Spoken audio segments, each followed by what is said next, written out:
So, if you're a successful solopreneur, chances are you've hit a certain kind of wall. You're so good at what you do that you yourself have become the biggest thing holding your business back. You're basically a one-person band playing to a sold-out crowd, and you're realizing you desperately need some help. Okay, let's dive into this huge, kind of scary leap.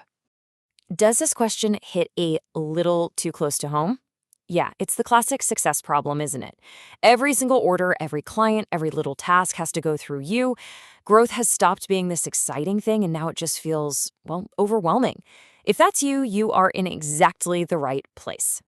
You're on the verge of making what we call the micro business leap. This isn't just about adding another person to the payroll. It's about fundamentally changing your entire role and, frankly, your entire reality. So, what exactly is a micro business?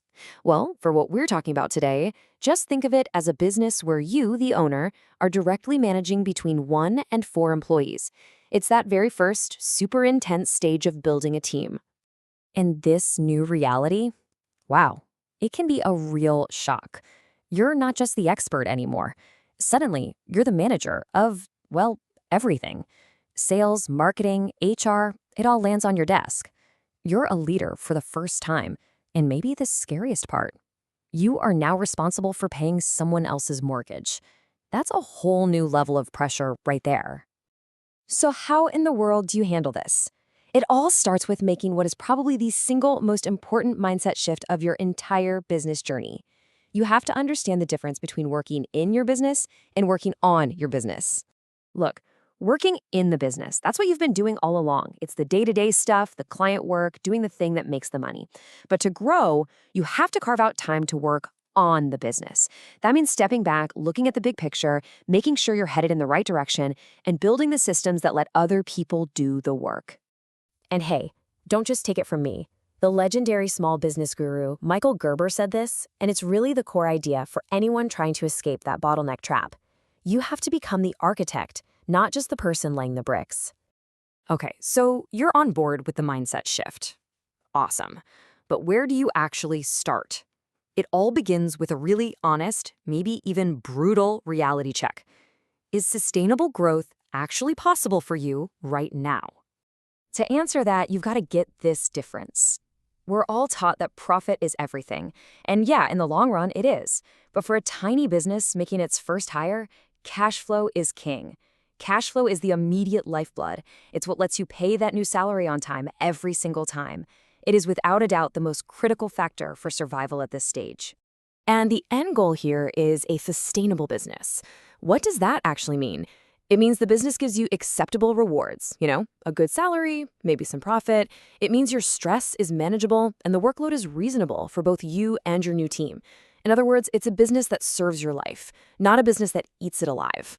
So once you've done that reality check and decided, yes, growth is possible, the next step is to actively build your business for it. This is where you start creating systems that guarantee you have both profit and happy people. Here's a powerful way to think about it, the profit autopilot system. See, most businesses go revenue minus expenses equals whatever profit is left over, right? This flips that on its head. You decide on your target profit first. Then you actively pull the levers, adjusting revenue or costs to make sure you hit that target. You're taking control of your financial destiny, not just hoping for the best. And a super simple, kind of brilliant way to manage this is the piggy bank strategy. Seriously, it's just like when you were a kid. You systematically move money into a separate account, out of sight. It's perfect for those big, scary bills like taxes, and most importantly, for building up a salary buffer so that first new hire doesn't give you a heart attack. Okay, with the financial foundation getting solid, we can move to what's often the most personal and the most challenging part of all this, navigating the people puzzle. Now you actually have to manage another human being. This quote really just nails it, doesn't it? Hiring your first employee. It is a massive, massive step. It brings in a whole new world of responsibility, communication, and leadership. The learning curve is intense, for sure, but it's so rewarding when you get it right. And let's just talk numbers for a second, because this is huge. Bringing on your first hire could mean you need to generate 2, maybe even 3 times your current revenue just to cover that new wage bill. This number right here is exactly why those financial systems we just talked about aren't just a good idea, they are absolutely essential. Okay, finally. You've hired someone, things are moving. How do you stay on track for the long haul? This is the last crucial piece of the puzzle: monitoring, building routines, and getting what's called the flywheel spinning. You have to remember, your business isn't some machine you set and forget. No, it's more like a living, breathing thing.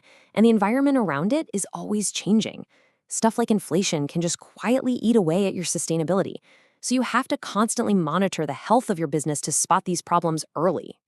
Now, the good news is you're not flying blind. There are tools to help. A trend board helps you keep an eye on your monthly cash flow. A change board can show you the impact of, say, a price increase on your profit. And a diagnostic system helps you dig past the symptom of a problem to find the real root cause. And all this work, the systems, the hiring, the monitoring, it all contributes to this beautiful concept called the flywheel effect. That very first push on the giant, heavy flywheel is the absolute hardest. But as you gain experience, as your new hire finds their groove, as your systems start to work, each push gets a little easier. Momentum starts to build on its own. So that brings us right here to the final question. You've seen the path from being the bottleneck to building something truly sustainable. Now you just have to ask yourself, what is the very first concrete step you are going to take to give your business's flywheel its first turn?